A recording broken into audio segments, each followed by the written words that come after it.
Maharaj Parikshit continued, now plunged, as Swarupa was, in the nectar ocean of great love, and tossed by the waves of many devotional ecstasies, the Brahmin cried out, "O Krishna, Krishna, please show me he who is the crown of youths."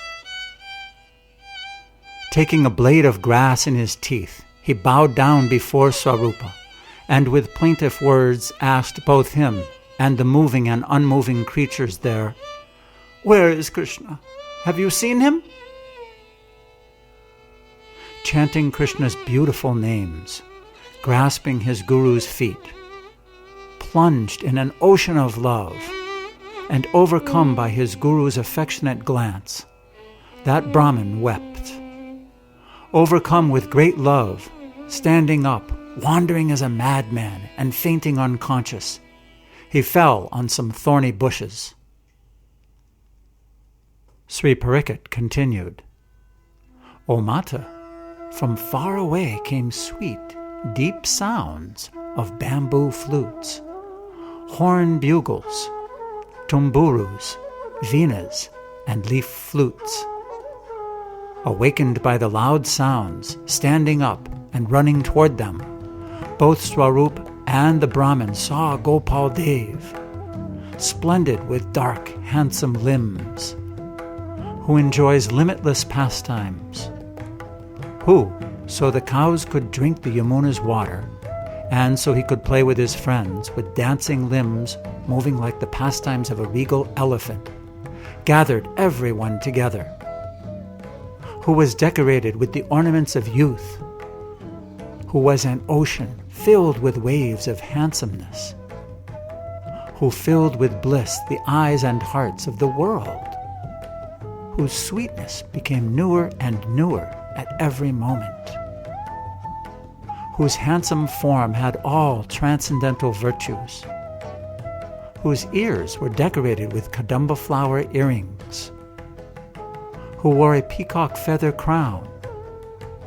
whose conch shell neck was decorated with a strand of pearls, who was splendid with a pair of yellow silk garments, whose broad chest was decorated with a great necklace of kunja and with Srivats, home of the goddess of fortune, who had a lion's waist, who was strong as hundreds of lions, whose lotus feet were worshipped by the greatest handsomeness, who was handsome with garlands of kadamba flowers, gunja, tulsi, peacock feathers, and pravala, and whose broad hips were splendid with a sash of colorful flowers, who was handsome with broad arms, splendid with golden armlets and bracelets, whose lotus fingers played the bamboo flute placed to his bimba fruit lips,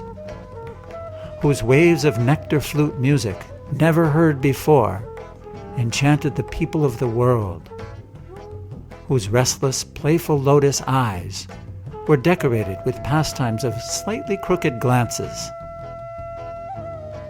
the glory of the dancing of whose archer's bow eyebrows filled with the devotee's love, whose always smiling, handsome lotus face attracted the hearts of the kings of the sages, the sesame flower tip of whose nose was splendid with an elephant king pearl, who sometimes placed a splendid hand on the back of bumblebees of his curling locks of hair, decorated with dust raised by the cows, whose broad half-mooned forehead was decorated with Yamuna mud tilak, whose body was decorated with pictures and designs drawn in different hill mineral colors, who was an ocean filled with waves of many blissful pastimes, who sometimes assumed a graceful threefold bending posture, who,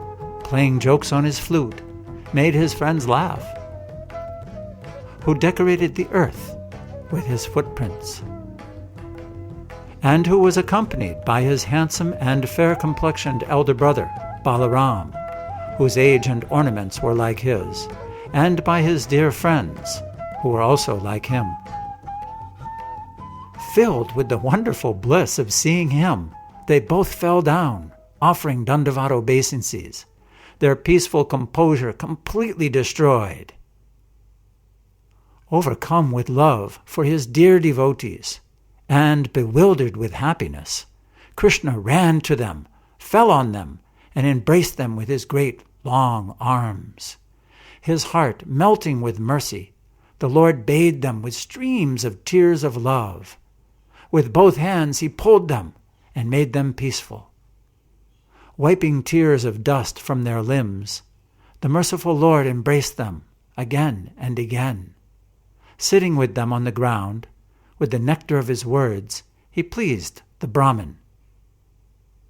The Supreme Lord said, O Janasharma, kindness of Mathura, O saintly one, O moon rising from the ocean of the Brahmins' families, is everything well with you?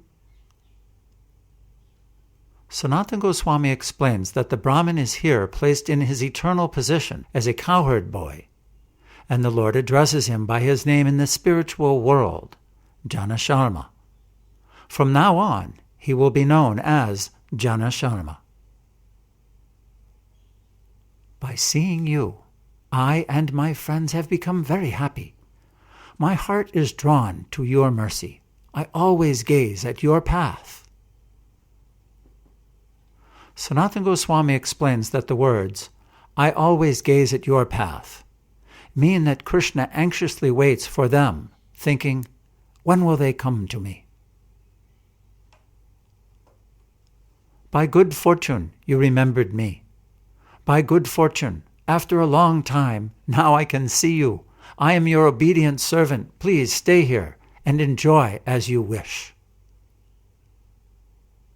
Sri Parikshit said, overcome with awe, love, and bliss, he could not reply. Janasharma could not even gaze on the Lord. His eyes and throat filled with tears. He placed the Lord's lotus feet on his head and wept.